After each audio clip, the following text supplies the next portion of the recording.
Hello, everyone, and welcome to another episode of the Society of the Eternal Mile podcast. I'm your host, Noah Eyez.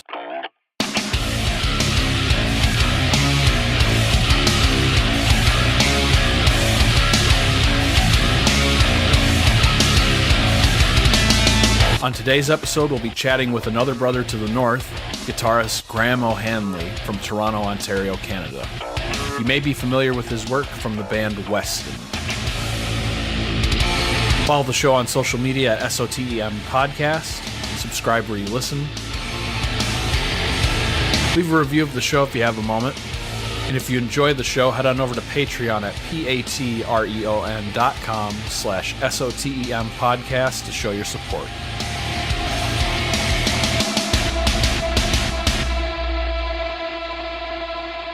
Been getting lots of great feedback on the new segments on the show, so I'm glad to hear you're all enjoying that. Plenty more where that came from, too.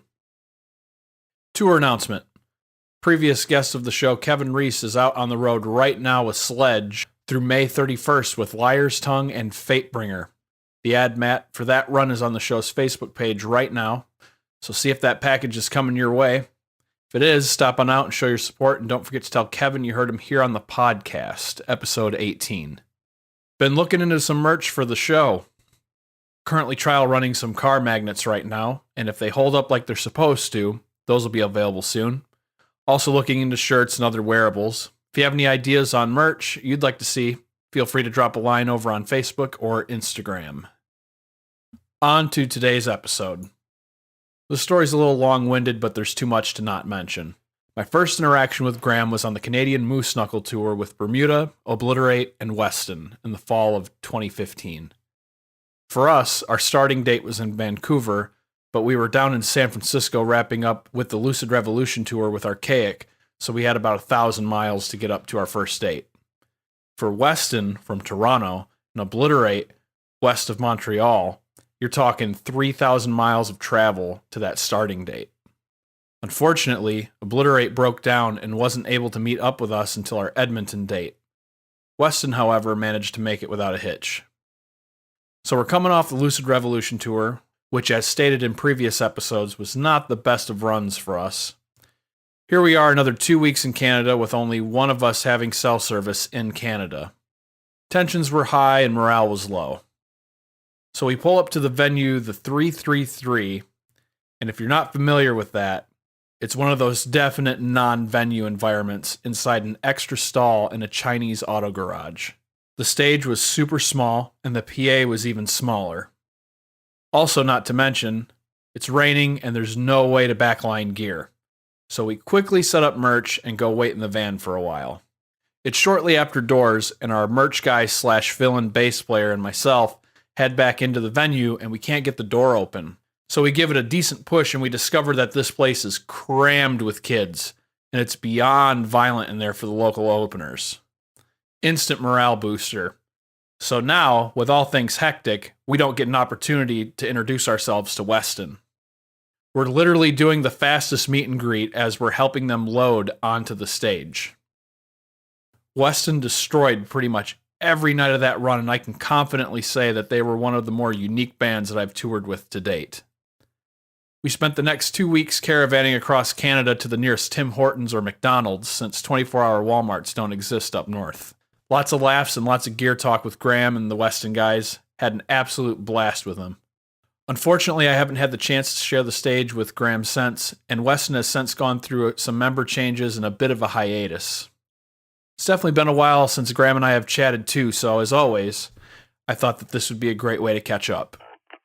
Here's my conversation with Graham O'Hanley.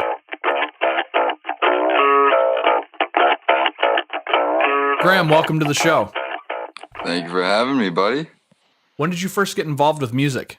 I'd probably say around 13, 14 years old. I kind of started picking up electric guitar.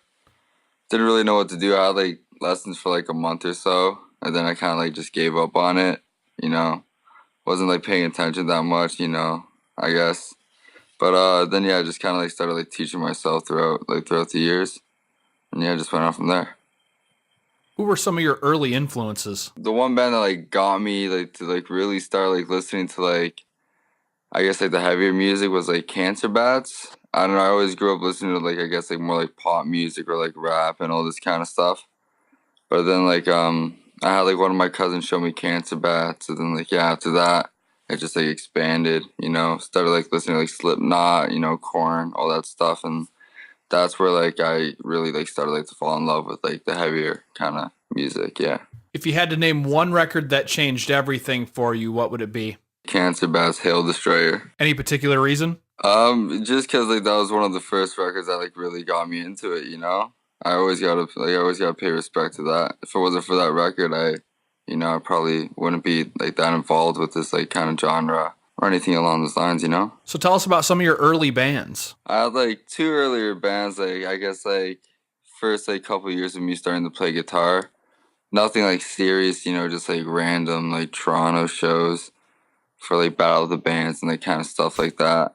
And then I can't remember how long ago it was, but I guess like when I started like getting more serious, I like made like a deathcore band called Amongst the Deceased.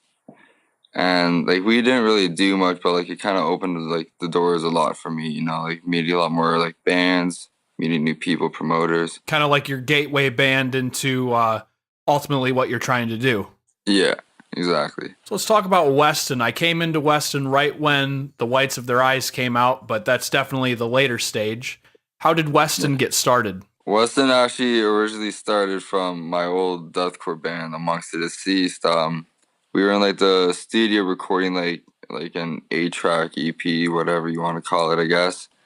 And everything kind of just went to shit in the studio. Like either band members quit or like we kicked people out just because didn't work out. And then it just ended up being like me and my two cousins, and we just kind of like decided to like start scratch from there. We spent all this money on studio time. Why not try something new for once? Where did the name come from? It's a street in Toronto. Like it's like kind of like in between like in North York, like Etobicoke area.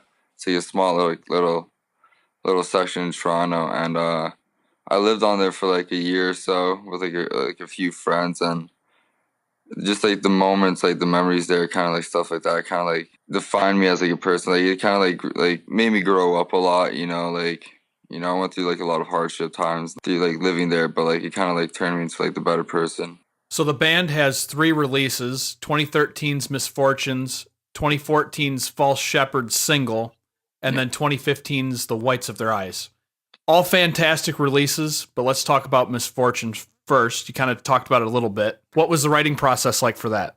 Kind of torturous because, like I said, like it was writing that was during the time like when my old band was like breaking up and whatnot, members quitting and everything.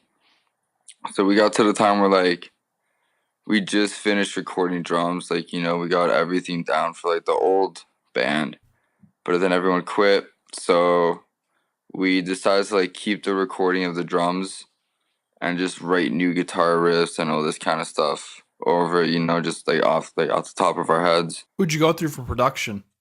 My buddy Brendan Pajezic. Yeah, he has like his own studio down in Toronto now. He's had it for a couple of years now, but he used to be in a band called Structures.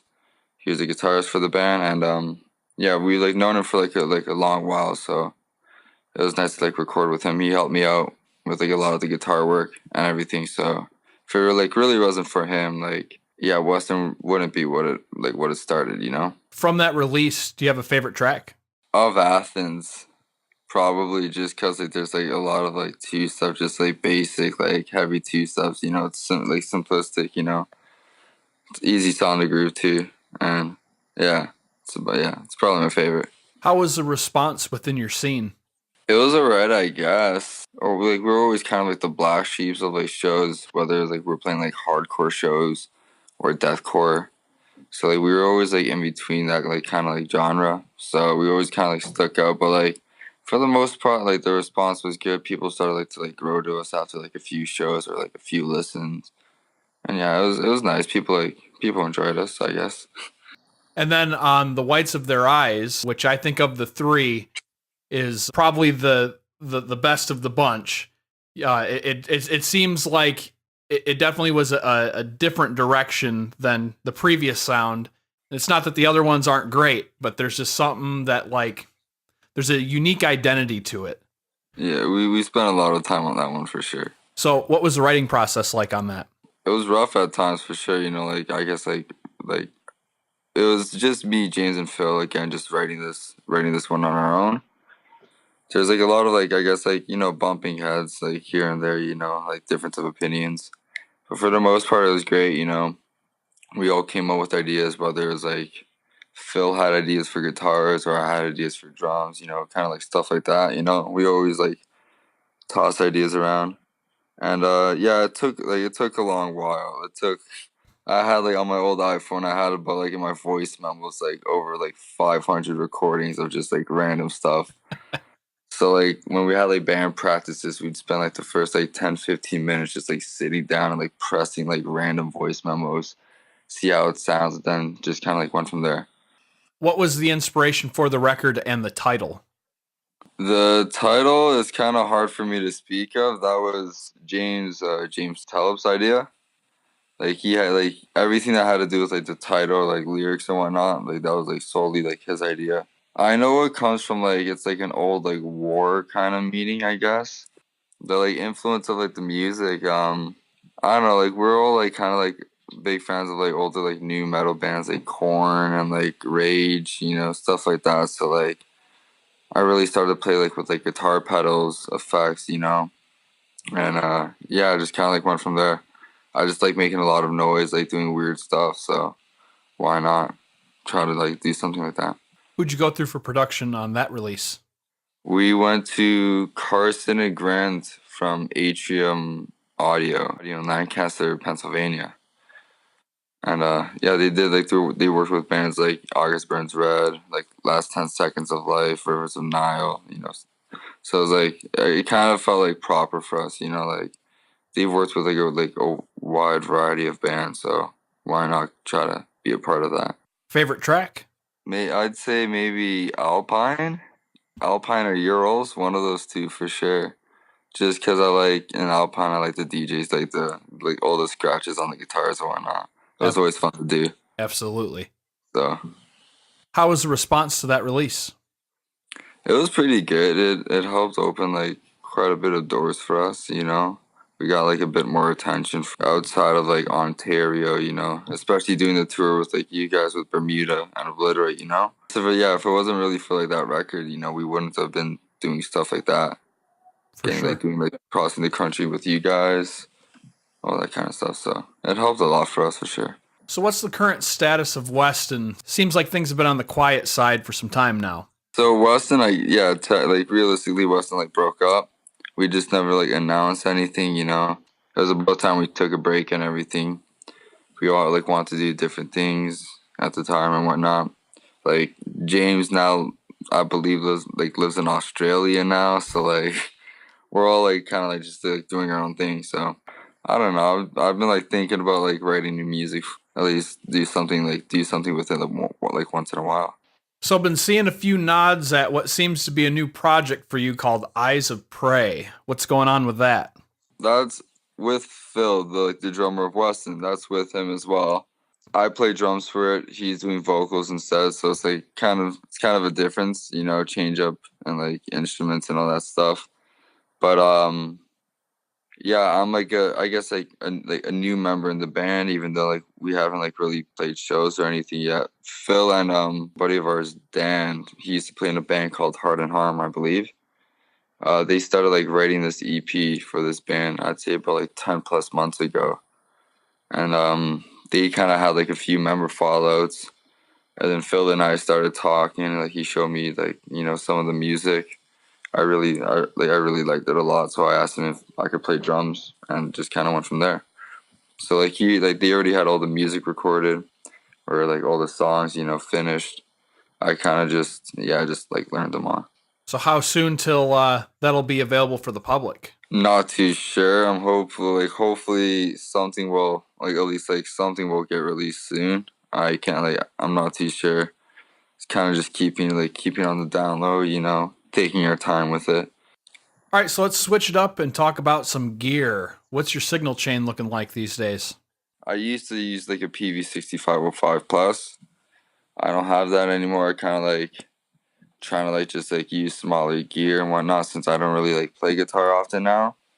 But at least like when I was more like with Weston, yeah, I used a PV6505 Plus with a Mesa like a Mesa cab, and yeah, that's all I use for like amp wise. Like, I didn't use like any like add-ons or like Axe effects kind of stuff like that, you know. And then for my guitar, I have a custom T Smith guitar.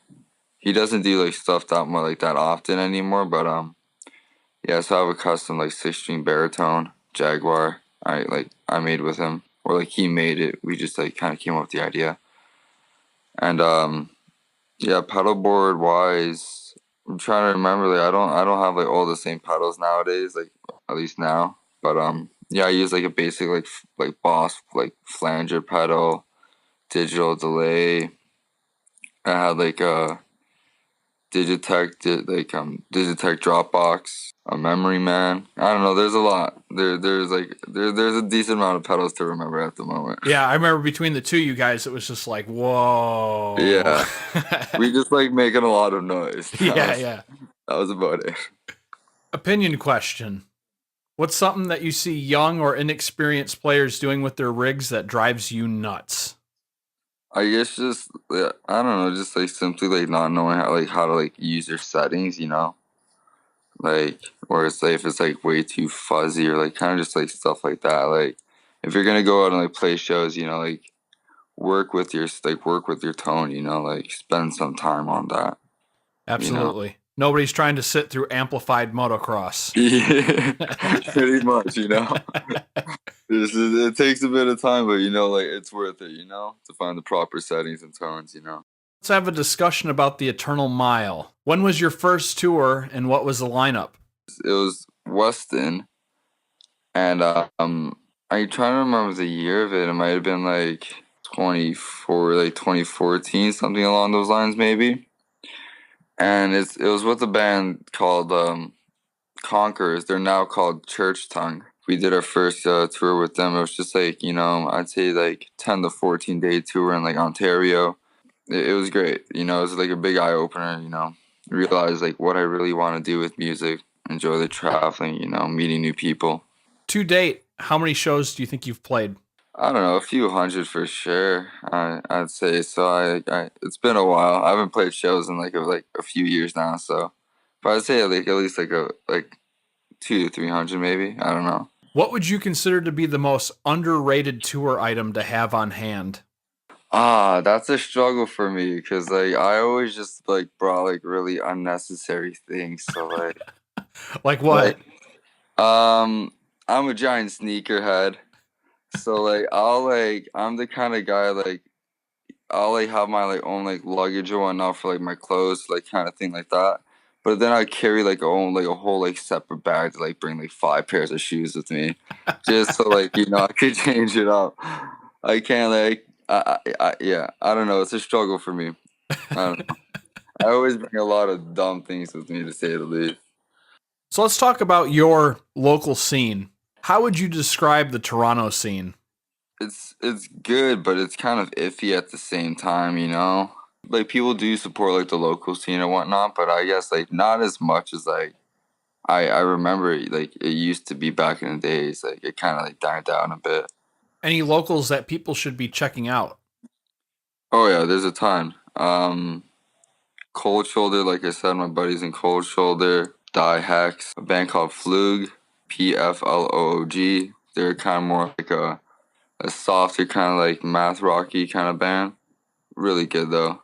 Keep a lookout for like Ontario bands, you know? There's a lot that they're like deserve a lot of respect for sure. So the staple question for the first half of the year with the show has been about Warped Tour, but I feel like I've definitely stomped that one into the dirt enough. So we're going to move on to a new question for the rest of the year, and you'll be the first one to answer it. There's currently two schools of thought going on right now when it comes to being in bands and being successful, and specifically with social media. Huge entities are leaving Facebook these days, and that even includes some bands and artists. Even YouTube has been taking a hit on content creators. The first school of thought is that we are living in some of the best times to be a musician simply for the fact that social media has made it so much easier to gain exposure and build a fan base. But then the second school of thought is that we are living in the worst of times with social media ruining the way we connect with our target audiences by making us pay for posts, and technology in general is ruining the way that people get their entertainment these days, keeping people at home for entertainment instead of going out to shows. So where do you sit with this? I guess like realistically, like it's a love-hate relationship kind of thing. You know, there's pros and cons to it, just like everything else. You know, like yeah, it does help to a certain extent, but like I'd much rather be back in the days where like you'd be walking around town and you just see like a bunch of like shit ton of like flyers for like shows around, instead of like getting like bombarded by like all these like random like events or this and that. You know, like notifications, shit like this. You know, and like especially like having to pay for you know to do all these extra stuff. Like it's unnecessary. Like I could use that money towards better things, to like find a way to like promote my band and like an actual local scene and like stuff like that. All right, so now let's switch over to some of the worst moments in your career. Any horror stories from the stage? Yeah, so it was with my old band Amongst the Deceased, and we're playing a Toronto show. A lot of buddies there and whatnot. You know, people were just having a good time. It was just like every band playing, like we're all friends with each other, so it's like, you know, just playing a show with friends, nothing big. And yeah, so one of my buddies were like was he was like pretty intoxicated and decides to like run up on stage and like pants me, just like pull my shorts down and all this stuff, like, and like butt crack showing and all this stuff. So yeah, that was an interesting time. Damn. That's one I won't forget for sure. That was like kind of awkward, to say the least. All right, I guess they want to speak like more like, you know, like gear wise and whatnot. When we were on tour with you guys, actually, like we had some like troubles with gear. I can't remember where it was. We're at like some random bar, like maybe like Edmonton or something like that. I can't remember. But Joey, like the second guitar player for us, like first song in, his entire rig just stops working on us. Everything. So like we play like our first song with like two guitar players. The rest of the set list we end up having to play with just me. I remember that now that you mention it. Yeah, Yeah. I remember he was so bummed and he just walked off stage and like he was so pissed. And I went over and talked to him. I was like, dude, it's totally fine. Totally Yeah. fine. Yeah, no, yeah, like we were all kind of like pretty bummed about that. Like, obviously not his fault in the slightest bit, but yeah, no, it was a bummer for sure. No one was expecting that, but you know, it happens, I guess. How about worst promoter or overall show situation you've dealt with? Worst promoter, there's a couple, I guess you could say. I'm not gonna obviously name names, but one specifically that always like rings a bell to me is it was a Toronto show actually. We played some random show, whatever. We got offered to play. We're like, why not? Let's go for it. Something to do on a weekend. We end up finishing playing our set, everything. There's like maybe like one or two bands after us. And I decided to go to the promoter. I'm like, hey, we're just coming for like the guarantee money, you know, like what we talked to, like what we like agreed upon and whatnot. And he's like going on being like, oh, I could have sworn I paid one of your members already. I'm like, are you sure about that? You know, like I would have known about that. I'm like, do you know who it was? There's only like three other members you could talk about right now, you know? Not that hard to like forget the face. And he's just like, oh no, don't remember the name or anything. I end up coming back to him like 20 minutes later with like the rest of the band. I'm like, okay, so like which one did you end up paying? And he's just like, oh no, can't remember which one, like which one I paid. And I was just like, dude, now you're just kind of lying to us. Like you just don't want to pay us now. So like he was just trying to make all these excuses, and like we ended up getting like some of the guarantee, but yeah, he was just like being really flaky. And then the worst, you were there as well in Peterborough, Yep. where the promoter tried like for like screwing over the tour package. Like what was it, like $400 or something like that? Yep. And I don't think he had any of it, did he? He paid maybe like it was like $60 to $100. Yeah, I was gonna say if it was 3 digits, it was like right at the line. Yeah. But yep, no, I remember that entire tour package like cornered that dude. Yeah, it was hectic. He was like yeah, he was just like trying to get out of it really bad. And it ended up to like, we had like we kind of like took like confiscated we took something from him as like collateral. Yeah. But Yep. like he kept promising he would pay like the manager, Brendan. And like yeah, just months later, never ended up paying it, so we just sold the pedal. And like we gave the manager the money and like we split it between everyone and yeah. Man, that was a total mess. And I remember after the fact too, like that dude, it was one of those deals where it's like, oh yeah, I'm a promoter, but in reality, I'm actually just some, shitty local band that's trying to get on shows. And so therefore Yeah. I'm a production company now. But the best part about it was that band wrote a diss track That's about what I us. was just gonna say. And it was so bad. I just remember all the comments were just like, hey, Oh, can you guys not? This is really bad. it was beautiful in so many ways. Like I never thought in my entire life like that there would be a diss track towards me. Like, I felt like I accomplished something, you know? Like at least someone's noticing me. Exactly. Oh man, yeah, that was so bad. And then I just remember the lyrics to it were just so bad, and the vocals were just so cringy the entire time.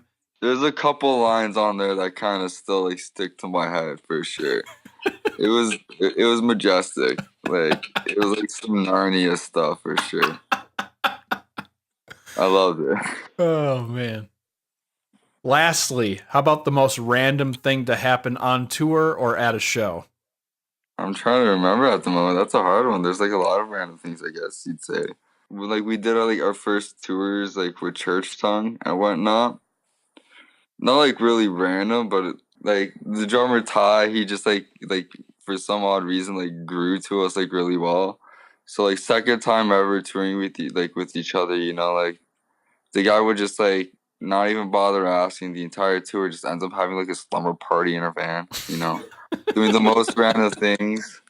I don't. There's a lot to say, so I don't know. It's hard to kind of pinpoint one, but like a lot of it ends up leading towards Ty from First Song. It ends up leading towards him.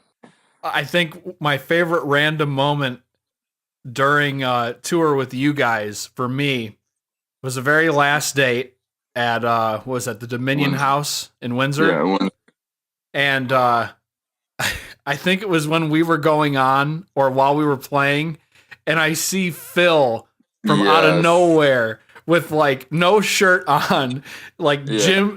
fucking gym shorts on, and he's got that like the world championship wrestling belt, and he's just like immediately starts crowd killing everybody in there. It was Yeah. so good. I forgot about that. Yeah, no, I have like when I was like a little kid, I went to Niagara Falls and got like a WWE like replica belt. And like since like it was like we were touring with you guys across the country, I was like, all right, I'm gonna bring it. We're gonna start some stuff for sure. Kind of forgot about it until like the last day or something like that. So like Phil was just like at the end of it, Phil was just like dressing like a hooligan. Like he was wearing like basketball shorts but long johns underneath with like construction boots and leather gloves. It just got to the point where like he looked like, a random character you'd make from like an early 2000s like Raw versus SmackDown game. Like, so like yeah, I just told Phil to take the belt. Yeah, just like do what you want to do with it, and he decides to like come out like a champ and just like crowd kill everyone. That was so good. I just remember because like we were playing and I look over there and he just walks out and he's just like arms up. Yeah.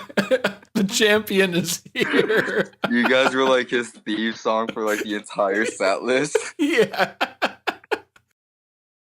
So I'm curious to hear what advice you'd have for a few groups of people. And first off, how about local bands? Not necessarily local to your area, but just in general.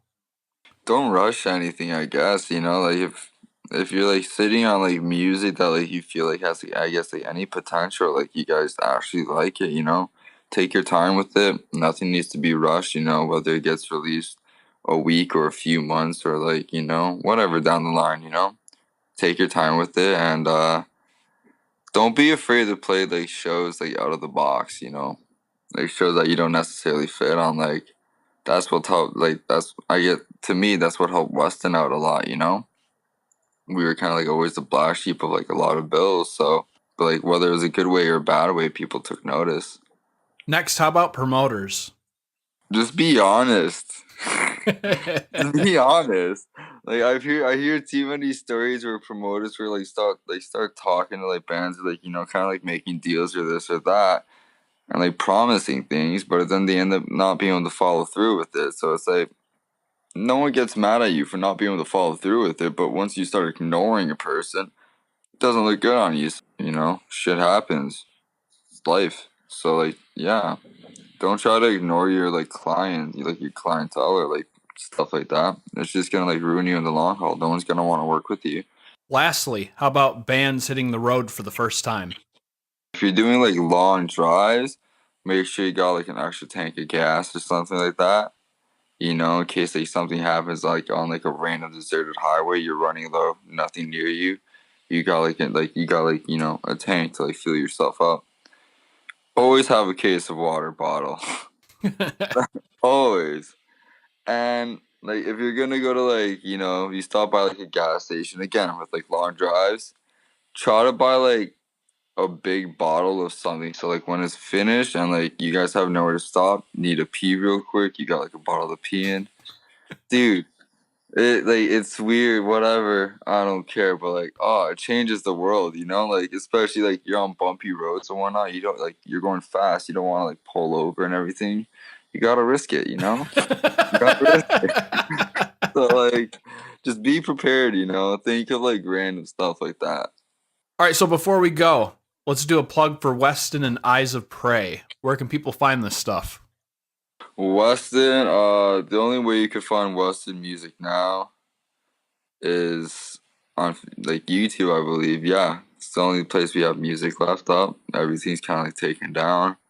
Still have a Facebook page and like Instagram page you could follow. I guess just West, like yeah, I don't know. Just type in Weston Toronto. I guess it'll pop up maybe.